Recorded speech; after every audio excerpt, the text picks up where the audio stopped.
Chapter 2. My Mother's Death and the Mystic Amulet. My mother's greatest desire was the marriage of my elder brother. Ah, when I behold the face of Ananta's wife, I shall find heaven on this earth. I frequently heard mother express in these words her strong Indian sentiment for family continuity. I was about 11 years old at the time of Ananta's betrothal. Mother was in Calcutta, joyously supervising the wedding preparations. Father and I alone remained at our home in Bareilly in northern India, whence father had been transferred after 2 years at Lahore. I had previously witnessed the splendor of nuptial rites for my two elder sisters, Roma and Uma, but for Ananta, as the eldest son, plans were truly elaborate. Mother was welcoming numerous relatives, daily arriving in Calcutta from distant homes. She lodged them comfortably in a large, newly acquired house at 50 Amherst Street.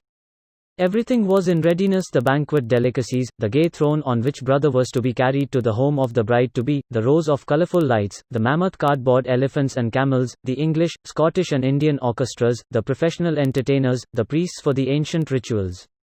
Father and I, in gala spirits, were planning to join the family in time for the ceremony. Shortly before the great day, however, I had an ominous vision. It was in Bareilly on a midnight. As I slept beside father on the piazza of our bungalow, I was awakened by a peculiar flutter of the mosquito netting over the bed. The flimsy curtains parted and I saw the beloved form of my mother. "Awaken your father." Her voice was only a whisper. "Take the first available train, at 4 o'clock this morning. Rush to Calcutta if you would see me." The wraith-like figure vanished. "Father, father. Mother is dying." The terror in my tone aroused him instantly. I sobbed out the fatal tidings. "Never mind that hallucination of yours." Father gave his characteristic negation to a new situation. "Your mother is in excellent health. If we get any bad news, we shall leave tomorrow. You shall never forgive yourself for not starting now." Anguish caused me to add bitterly, "Nor shall I ever forgive you." The melancholy morning came with explicit words: "Mother dangerously ill, marriage postponed, come at once." Father and I left distractedly. One of my uncles met us en route at a transfer point. A train thundered toward us, looming with telescopic increase. From my inner tumult, an abrupt determination arose to hurl myself on the railroad tracks.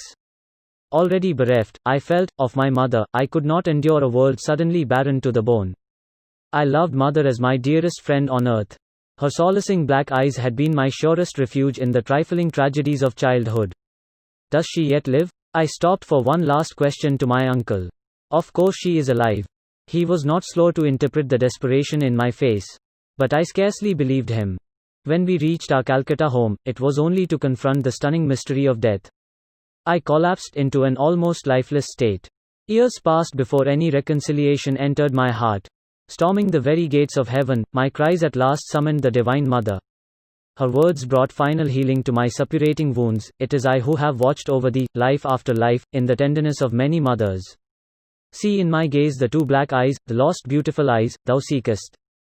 Father and I returned to Bareilly soon after the crematory rites for the well-beloved. Early every morning I made a pathetic memorial pilgrimage to a large shioli tree which shaded the smooth, green-gold lawn before our bungalow. In poetical moments, I thought that the white shioli flowers were strewing themselves with a willing devotion over the grassy altar. Mingling tears with the dew, I often observed a strange otherworldly light emerging from the dawn. Intense pangs of longing for God assailed me. I felt powerfully drawn to the Himalayas.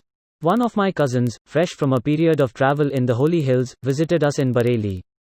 I listened eagerly to his tales about the high mountain abode of yogis and swamis. "Let us run away to the Himalayas." My suggestion one day to Dwarka Prasad, the young son of our landlord in Bareilly, fell on unsympathetic ears. He revealed my plan to my elder brother, who had just arrived to see father. Instead of laughing lightly over this impractical scheme of a small boy, Ananta made it a definite point to ridicule me. "Where is your orange robe? You can't be a Swami without that." But I was inexplicably thrilled by his words. They brought a clear picture of myself roaming about India as a monk. Perhaps they awakened memories of a past life. In any case, I began to see with what natural ease I would wear the garb of that anciently founded monastic order. Chatting one morning with Dwarka, I felt a love for God descending with avalanchic force. My companion was only partly attentive to the ensuing eloquence, but I was wholeheartedly listening to myself. I fled that afternoon toward Nainital in the Himalayan foothills. Ananta gave determined chase. I was forced to return sadly to Bareilly. The only pilgrimage permitted me was the customary one at dawn to the Shioli tree. My heart wept for the lost mothers, human and divine.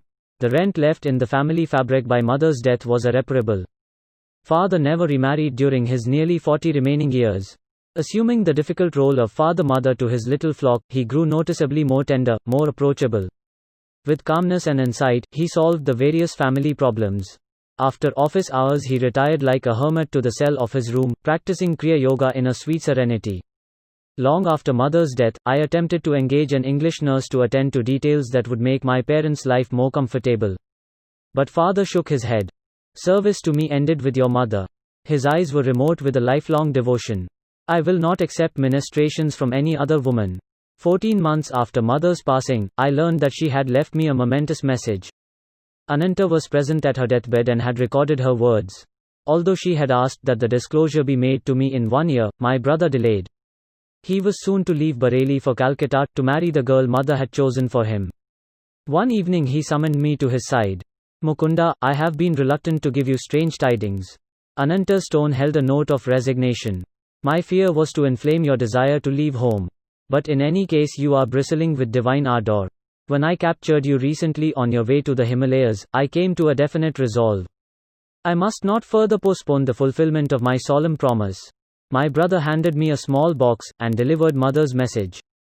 Let these words be my final blessing, my beloved son Mukunda.